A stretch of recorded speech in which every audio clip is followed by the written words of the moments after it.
ગગો કેટલા ભણે, દાદા કેટલા ભણે, હોય દાદાને ખબર જ નથી મૂળ ક્યાં કેટલા નથી સચવાતો. ભાઈ જે બાળક માટે તમે માનતાઓ માની હતી, યાદ તો કરો. આ દેશની લાખો કરોડો સ્ત્રીઓ સંતાન વગરની છે. એમાંથી આપણા બિઝનેસમાંથી એ બાળકને ક્વોલિટી ટાઈમ આપવાનો સમય નથી. એ બાળક સાથે કેમ વર્તવું એ ખરા અર્થમાં મા બાપે શીખવાની જરૂર છે. આને હેન્ડલ કેમ કરવું, આવું કહીને કેટલી મમ્મીઓ ત્રાહિમામ થઈને આવે, સાહેબ આને સાચવો તમે.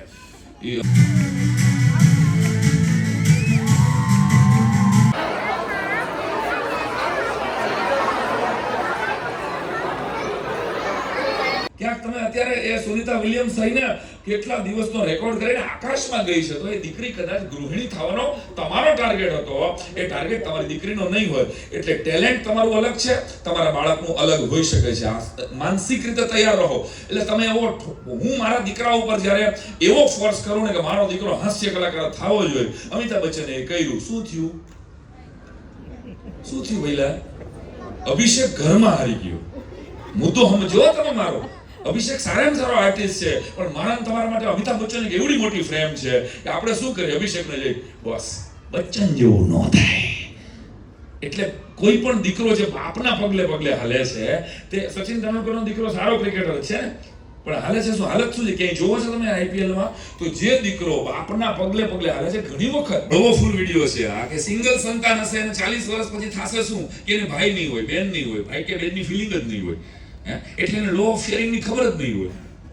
એટલે મોટો થશે ત્યારે એને મામા નહીં હોય, કાકા નહીં હોય, ફઈ નહીં હોય, ફુવા નહીં હોય. આપણું નથી હાલવાનું, ઇવેન્ટ વાળાનું હાલવાનું છે. લખી લેજો.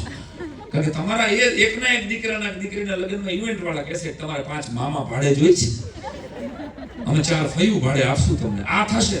એટલે કહું છું કે જો તમારે સમજવું હોય પેરેન્ટિંગની મોડર્ન મેથડને, તો બાળકને પહેલા સમજવાની જરૂર છે કે આ મારું બાળક છે, ઈશ્વરે આપેલું છે, એ કઈ રીતે વર્તે છે, એ શું કામ. એ તમે કહેશો ત્યારે એમ નહીં કે તમે સ્કૂલમાં શું કર્યું, પણ તમે જોજો એ સાયકલ ફેરવતું હશે ત્યારે એ કવિતા ગાતું હશે, આવું મમ્મીઓએ ધ્યાન દીધું હશે. એના ફ્રેન્ડ સાથે એને શું ઘટના થઈ, એની સ્કૂલમાં એને શું ઘટના થઈ, એ રમતા રમતા એ કહી દેશે. એને શીખવો, તમે એને શીખવા દો. અને ત્રીજી વાત છે કે ધીરજ રાખીને શાંત રહો. આ બહુ મોટી પેરેન્ટિંગની ટિપ્સ તમને આપી રહ્યો છું અત્યારે, જે તમને લાઈફમાં કામ લાગે. એની મેથડ છે રોકો, ગુસ્સાથી ટોકો અને થપ્પડ ઠોકો. હવે અત્યારની પેટર્ન શું છે? પેરેન્ટિંગની મોડર્ન મેથડ શું છે કે બાળકને સમજો, પછી બાળકને શીખવો, પછી ધીરજ રાખી અને શાંત રહો. આટલો ચેન્જ જો તમે નહીં લાવો ને, તો ગેરંટી કહું છું કે તમારું બાળક આગળ જતા ડિપ્રેશનમાં સરી જશે. આગળ જતા એક તો એકલું છે ને, એને સાચી કેળવણી કહેવાય. અત્યારે તો બાળકો જ પ્રશ્નો પેદા કરી રહ્યા છે. આને હેન્ડલ કેમ કરવું, આવું કહીને કેટલી મમ્મીઓ ત્રાહિમામ થઈને આવે, સાહેબ આને સાચવો તમે. એ હમણાં વેકેશન પડશે એટલે તમને બરાબર જ્ઞાન થઈ જશે. બધી મમ્મીઓને લગભગ 1.5 કિલો વજન ઓછું થઈ જાય છે. કારણ કે આ નથી સચવાતો. ભાઈ જે બાળક માટે તમે માનતાઓ માની હતી, યાદ તો કરો. આ દેશની લાખો કરોડો સ્ત્રીઓ સંતાન વગરની છે. આઈવીએફ સેન્ટરમાં ધક્કા ખાઈને રોવે છે, અને ઈશ્વર તમને સંતાન આપ્યું છે, અને તમને એમ થાય છે કે 1.5 મહિનો અમારાથી હચવાતો નથી. તો આમાં વાંક બાળકનો લાગે છે તમને? વારો કાઢવાનો છું હું તમારો બધાનો. કારણ કે જે બાળક માટે આપણે જંખતા હતા, આપણે લગ્ન કર્યા અને આપણે એક આપણી પૂર્ણતાનો માતા પિતા બન્યા ત્યારે જ આપણને પૂર્ણતાનો અહેસાસ થયો. અને લાખો કરોડો દંપતીઓને સંતાન નથી થતા. એવા સમયમાં આપણી ઘરે ઈશ્વર સંતાન આપે છે, અને આપણે એને 1.5 મહિનો કે 1 મહિનો સાચવવાનો થાય છે. ત્યારે આપણે ક્યાંક ઊણા ઉતરીએ છીએ. કાં તો આપણને મોબાઈલમાંથી, આપણા બિઝનેસમાંથી એ બાળકને ક્વોલિટી ટાઈમ આપવાનો સમય નથી. એ બાળક સાથે કેમ વર્તવું એ ખરા અર્થમાં મા બાપે શીખવાની જરૂર છે. કે એની અંદર એ પ્રશ્ન શું કામ ઊભો કરે છે, કે એની અંદર પ્રશ્ન ઊભો કરવામાં આપણે ક્યાંક ફેલ ગયા. તો ફરીવાર કહું છું કે આપણે બાળકને જિજ્ઞાસા યુક્ત કરવાનું છે અને પ્રમાદ મુક્ત કરવાનું છે. આ 2 કામ મા બાપે કરવાના છે. આ ખાલી શિક્ષકોનું કામ નથી. અમારી પાસે તો 5.5 કલાક જ હોય છે, અને પ્રયત્નો બાળક તો 4 કલાક હોય છે. તો 4 કલાકમાં અમારે એને ભણાવવું દેવાનું છે, અમારે એને એક્ટિવિટી કરાવવાની છે, એને સમજવાનું છે. અને એવા તમારાથી જે એક હેન્ડલ નથી થતું, એ અમારા ટીચર 40 એક સાથે હેન્ડલ કરે. એ ખાલી તો બધી હે પેલા અમારા ટીચર્સ એક જ ક્લાસમાં એવી 40 તોપ મૂકી દેવામાં આવે છે. વિચાર કરો, અલગ અલગ માનસિકતાની. અને એને 4 કલાક ખરેખર તમારું સન્માન કરવા જોઈએ બધા ટીચરોના. ઓહ, તમે જે 4 કલાક સાચવો છો એ અમારાથી ચાર મહિના નથી સાચવાતો. તો કહેવાનો અર્થ કે શિક્ષક આપણે બધાએ આ સહિયારું કામ છે. શિક્ષક વયે જ આ કરવાનું છે, વાલીઓએ જ આ કરવાનું છે. એમને 18 કલાક બાળક તમારી પાસે રહે છે, ત્યારે તમારી પણ કેટલીક જવાબદારી છે જે ક્યાંક ચૂકાઈ જાય છે. કોઈ મને કહે છે કે ટાઢા લોખંડ પર અથડો મારવાથી કઈ ફેર પડે નહીં ને? ઘોડો તબેલામાંથી ભાગી છૂટે તો એને સ્વતંત્ર કહેવાય? કોઈની પાસે આમાં 4 વ્હીલ કેટલા પાસે છે? આ તો જો ખરો જરાક મને ખબર પડે. ઓકે, 90%. વાહ, સારું છે. તો એકેય ગાડી એવી જોઈ જેમાં બ્રેક ન હોય? એકેય છે એવી ટેસ્લા બનાવી છે? એમાં ડ્રાઈવર નથી. એને મને પૂછેલું મને કે ટેસ્લામાં ડ્રાઈવર નથી, આપણે કેમ નથી હાલતી? મેં કીધું એ ન હાલે આપણે કાઠિયાવાડમાં, કારણ કે ભટકાય તો મારવો કોને? અહીં તો ઇન્ડિકેટર તૂટે, સામેવાળાનો દાંત તૂટવો જોઈએ. આ માનસિકતાથી આપણે ટેવાયેલા છીએ ને, એટલે આપણે ત્યાં નહીં હાલે. મુદ્દો કે ઘોડો તબેલામાંથી છૂટી જાય એ સ્વતંત્ર ન કહેવાય. પતંગ જે દોરથી છૂટી જાય છે, ગમે ત્યાં અટવાઈ જાય છે. તો અંકુશ જરૂરી છે. આ અંકુશ એ ક્યાંક શિક્ષણ દ્વારા મળે છે, ક્યાંક શિક્ષકો દ્વારા મળે છે, ક્યાંક માતા પિતા દ્વારા મળે છે. કેટલાક માતા પિતાએ ઓવર પેમ્પરિંગ કરી નાખ્યું છે અથવા તો કરી રહ્યા છે. ત્યાં પણ તમે બાળકના દુશ્મન થઈ જાવ છો, અને ક્યાંક તમે સહેજ પણ ધ્યાન નથી દેતા. ના, તમને એટલો બધો ભરોસો આવી જાય સાંઈરામ દવે માથે, અહીંયા બરાબર જ હોય, આપણે કોઈ દી મહિનામાં એકેય વાર આપણે ટીચરને મળવા જવાની જરૂર જ નથી. એવું ન કરો. આ વાઇસ વર્સા છે ભાઈ. તમારે એલર્ટ રહેવાનું છે, તમારે અમને જાગતા રાખવાના છે, અને તમારે જાગતું રહેવાનું છે. એટલે ગુણભાઈ એમ કહે કે શિક્ષણનો ઉદ્દેશ માણસનો વિવેક ખીલવવાનો છે. ટુ એજ્યુકેટ, આનો મતલબ એક ગ્રીક અર્થ એવો થાય કે બહાર આણવું, બહાર કાઢવાનું છે. આપણે એની અંદર પડ્યું જ છે. એવા વેમમાં કોઈ ન રહે કે ટીચરો એને કંઈક શીખવાડી દેશે કે આપણે એને કંઈક શીખવા. એની અંદર પડ્યું જ છે ભાઈ. તમારે ને મારે એને ઇઝીલી બહાર કેમ નીકળે એનો પ્રયત્ન કરવાનો છે. એટલે શિક્ષકોએ અને મા બાપે એના ફેસિલિટેટર થવાનું છે. એક દુકાનદારને સમજાવ્યું, એક જણાએ મજાક કરી એટલે એને બધો માલ વેચી નાખ્યો. પણ હાવ નબળા ભાવે વેચાણો. એટલે માલ યો ખરા, પણ એકદમ નબળા ભાવે વેચાણો. એવું તો થાય છે ને, ક્લાસરૂમમાં પણ થાય છે, અને તમારા ઘરમાં પણ થતું હશે. તમે તમારા બાળકોને કેટલું સમજાવો અને સમજતા નથી. એટલે operation is success but patient is dead. આવું થાય છે ને કે તમે કેટલું કયો છો, નાનકડા બચ્ચા મોબાઈલ છોડી દે. કેટલાના પ્રોબ્લેમ છે ભાઈ? આ તો છોકરો હતો કે છોકરો મોબાઈલ નથી છોડતું. LKG HKG માં ભણતું હોય એ છોકરું તમારું માનતું નથી, અને તમે અહીંયા હથિયાર હેઠા મૂકી દો તો આ 18-20 વર્ષનું થશે ત્યારે કઈ બાબત તમારી મારી માનશે? આ ક્યાં આપણાથી ભૂલ થઈ ગઈ? તો કે આપણે ટેવ પાડી, મહેમાન આવે એટલે એ આપણે નડે નહીં એટલે મોબાઈલ લેતા ગયા. યાદ કરો, ક્યાંક આને તું અટાણે મોબાઈલ રાખ એટલે અમારે વાતું કરવી છે.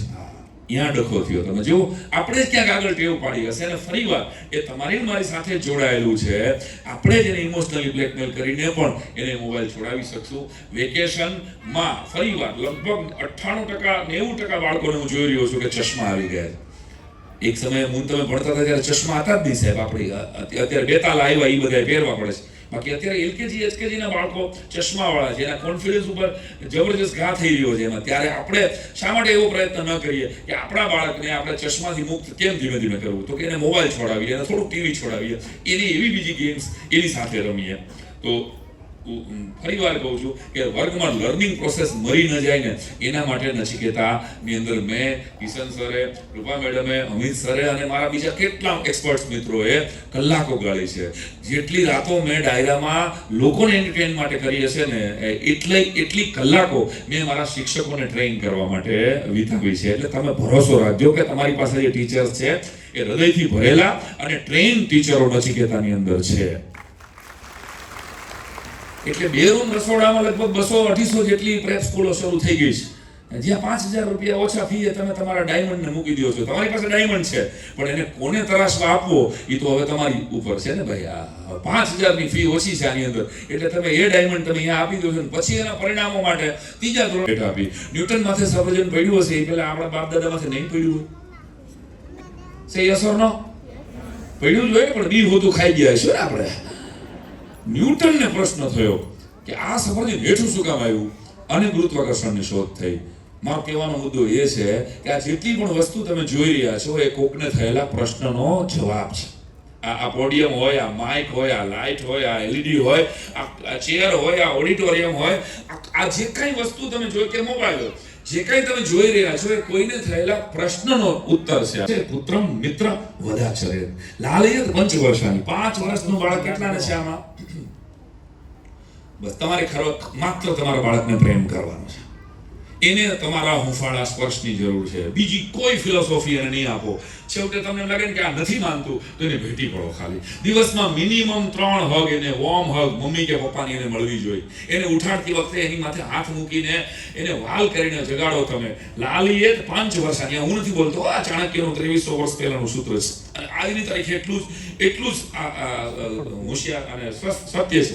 10 વર્ષની તાળીએ 10 વર્ષનું બાળક એટલે મા બાપ કડક નથી થતા ને, યાદ રાખો કે એને પછી છે ને આખી જિંદગી તમે કડકાઈ ક્યારેય નથી કરી શકવાના. જો 10 વર્ષની ઉંમરે તમે આ કડકાઈ ન વાપરી, કેટલાક મમ્મી કેટલાક પપ્પાઓ 1 મિનિટ માટે મારા બચ્ચાને કાંઈક થઈ જશે તો, કારણ કે ક્યાંક એકના એક છે માનતાના છે અને કોઈના બાપનું માનતા નથી.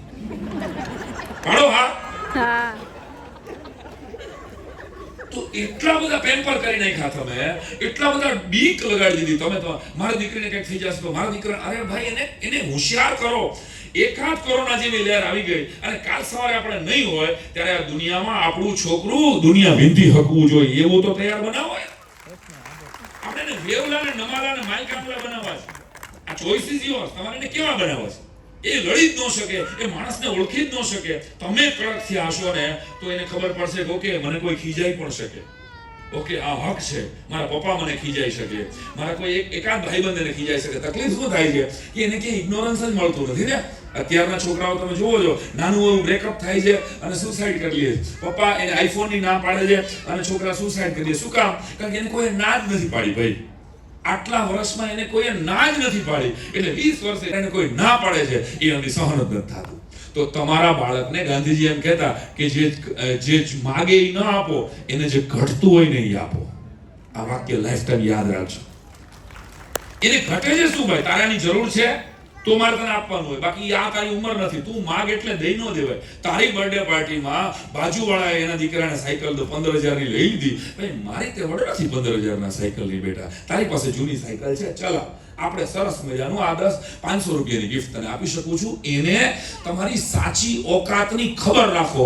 તમારા બાળકને ઇકોનોમિકલ ડ્રીમમાં ન રાખો કે મારા પપ્પા બાજુવાળાને મર્સિડીઝ છે ને એટલે મારા પપ્પા એ ભલા માણસ છે ને. આવું ન રાખો, કારણ કે એ સપનું જ્યારે એનું તૂટશે ને ત્યારે એના સૌથી મોટા દુશ્મન તમે હશો.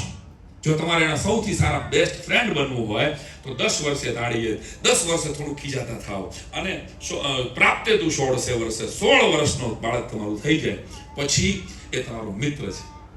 પછી એને તમારો મિત્ર સમજવાનો છે. પછી હું મારા દીકરાઓ સાથે આજની તારીખે પત્રો લખું છું અને વાત કરું છું. મારા દીકરાઓ પાસે તમે સમજો છો કે હું જેટલો ટ્રાવેલ કરું છું આમાંથી એટલું કદાચ કોઈ સેલ્સમાં હોય તો ટ્રાવેલ કરતું હોય. મહિનાની 15 દી બહાર રહેનારો માણસ છું અને છતાંય મારા 2 દીકરા સાથેનું મારું બોન્ડિંગ. મારો એક દીકરો અહીં બેઠો છે અહીંયા. એવું લાગ્યું કે મેં તને સમયનો આપ્યો તારી યાર વાત ન કરી? ના, હું તો 15 દી બહાર હતો તોય તને કેવી રીતે એમ લાગ્યું કે હું તારી સાથે જ છું? હું જ્યારે નાનો હતો ત્યારે મને દરરોજ વાર્તા રેકોર્ડિંગમાં કરીને મોકલતા અને ગમે ત્યારે કાંઈ પણ કામ હોય તો સીધું રેકોર્ડિંગ કે ફોન કે આવી જ જાય. અને નહીંતર પત્રોથી અને બાકી પપ્પા મારા માટે સ્પેશિયલ બુક વાંચે કે આ મને શીખવા મળે, આ વાર્તા મને આવડે હવે એના માટે. અને બધી જ વાતો મારા પપ્પા મને બધી શેર કરે એટલે મને બધી લાગી. આપણી બે વચ્ચે એક વાત એવી છે જે તે મને શેર ન કરી હોય? ના, મારા જિંદગીની એક વાત એવી છે જે તમને ખબર કાલ સવારના પોરમાં અત્યારે એટ એ મોમેન્ટ મારી ફૂંક નીકળી જાય અને હું વયો જાઉં તો એને જિંદગીમાં કોની ઉપર ભરોસો કરવાનો છે અને કોઈની ઉપર સહેજ પણ ભરોસો નથી કરવાનો. આ વાત મેં એને ઓલરેડી કહી દીધી છે, લખાવી દીધી છે એની ડાયરીમાં. આટલા જો તમે તૈયાર નહીં કરો ને તો ખબર નથી ને કોરોનાની 5મી 7મી લહેરમાંથી આપણે નીકળવાના છે નહીં ભાઈ. આ બહુ ચોખ્ખી વાત કરું છું. તો આપણે એવા પેમ્પર્ડ ચાઇલ્ડ નથી રાખવા. આપણે એવા નમાલા અને માયકાંગલી નચિકાતા પેઢી ઘડવા નથી માંગતો. એટલે ક્યાંક ને ક્યાંક એક્ટિવિટી સાથેનું લર્નિંગ કરવામાં આવે છે કે જે એના કૌશલ્યોનો વિકાસ કરે. છેલ્લી વાત કરીને અહીંયા પંચતત્વનો ડે ઉજવવામાં આવે. અહીંયા બર્થડેમાં યજ્ઞ થાય છે. કદાચ તમને ન ખબર હોય તો કહી દઉં, તમને ફોટો તો મળતો જ હશે, પણ તમારા બાળકનો જન્મદિવસ હોય ત્યારે એનો યજ્ઞ કરવામાં આવે છે. અહીંયા લિસનિંગ અને ફોનિક સાઉન્ડ દ્વારા એને અક્ષરો શીખવવામાં આવે છે. અહીંયા એનો અન્નમય કોષ ડેવલપ થતો હોય અને ત્યારે એને પ્રોટીન્સની જરૂર પડે, ત્યારે ખાલી મમ્મીની આળસને લીધે ત્યારે તમે એને સરખું જમવાનું ન આપો, સરખું પ્રોટીનયુક્ત એને લંચ બોક્સ ના આપો, ત્યારે આમાં વાંક બાળકનો મને ક્યાંક લાગતો નથી. ક્યાંક આપણે બધા આવા નથી, બધા મમરાળી નથી આવતા. પાછા હલો ટીચર, બધા મમરાળી નથી આવતા મેડમ? હા, 2-5-10% મમરાળીને આવે છે. પછી હવે તમે અમે આવતા મહિને એકાદ વખત ટ્રાય કરશું, 1 મહિનો પછી અમે અમારો નાસ્તો આપશું, બીજું શું. અને નાસ્તાનું પછી તમને બિલ આપશું. 2 રસ્તો છે ને આપણી પાસે કે હવે આ તમે ભાઈ મમરા લઈને આવે છે તો મમરા તો નહીં ખાવા દે. કારણ કે આ બાળક, યાદ રાખજો ખલીલ જીબ્રાનના શબ્દો, કે તમારા દ્વારા આ ધરતી ઉપર આવેલું છે, પરંતુ તમારી માલિકીનું નથી, એ રાષ્ટ્રની માલિકી છે. એટલે આને કોઈ પોતાની જ્ઞાતિની, પોતાના પરિવારની માલિકી નહીં સમજે. આ રાષ્ટ્રની વિરાસત છે. 40-45 વર્ષ 20 વર્ષ પછી આ જ બાળકોએ ભારતને મા ભારતીને પરમ વૈભવના શિખરે બેસાડવાની છે. તો ફરી ફરીને તમે જ્યારે એને લેસન કરાવો છો ત્યારે તમે જે રીલ જોવો છો એ છોકરો કહે છે કે મમ્મી બાજુ બેસીને રીલ જોતી હોય છે, હું લેસન કરતો હોઉં છું. તો આપણે એને લેસન કરાવીએ. બધા એવું નથી કરતા, પણ જે 10% માતાઓ કે પપ્પાઓ આવું કરી રહ્યા છે એના લીધે બાળકના, અને કેટલાક પપ્પા તો એટલા બધા ધ્યાન રાખે છે ને કે છોકરાઓને લેસન નથી કરવા દેતા, પોતે જ કરીને મોકલે છે. મારો દીકરો આત્મનિર્ભર થવો જોઈએ, એ મજા કરવો જોઈએ. એટલી બધી મજા નથી કરવાની ભાઈ, એને લેસન તો કરવાનું છે. પોતે છોકરા વતી પોતે, અને અમને ખબર પડી જાય, ટીચરોને ખબર પડી જાય કે હા, કારણ કે આટલી ભૂલો બાળક ન કરે. પપ્પાઓ પાસે જે લેસન આપે છે ને એમાં ખ્યાલ આવી જાય કે આ ભૂલ આ છોકરા નો કરે, આ પપ્પાનું જ કામ હોય, મમ્મીનું કામ હોય. એટલે આપણે એટલું બધું એને સેફ ઝોન નહીં આપો કે બધું જ તમે કરી દેશો. ફરીવાર સાયકલ તમે લઈ દેશો અને પંચરે ન પડે એવી તકેદારી તમે રાખશો, તો જે દિવસે તમે હું નહીં હોય ને ત્યારે એની જિંદગીમાં એવું પંચર પડશે કે દુનિયામાં કોઈ હાંધી નહીં શકે. તો આપણે મજબૂત બનાવવા છે, આપણે એને રાષ્ટ્રભક્ત બનાવવા છે. એટલે ફરીવાર અહીંયા એક પ્રવૃત્તિ જે કરવામાં આવે છે એનું એજ્યુકેશનલ આઉટકમ છે. એ ભણતા એસ નીલ એટલે સમર હિલ, લંડનની જે જબરજસ્ત સ્કૂલ છે, એ એમ કહેતા કે ભાઈ માત્ર ને માત્ર રમવાનો અધિકાર છે આ બચ્ચાઓનો. જો કેવી શાંતિ છે. વાવાઝોડું બહાર વયું ગયું તો કેવી શાંતિ છે. બધા અહીં હોત તો તમને મને બેઈને હું એમ નાનું પાડી શકત. તો કહેવાનો અર્થ માત્ર ને માત્ર રમવાનો અધિકાર છે બચ્ચાઓનો. એ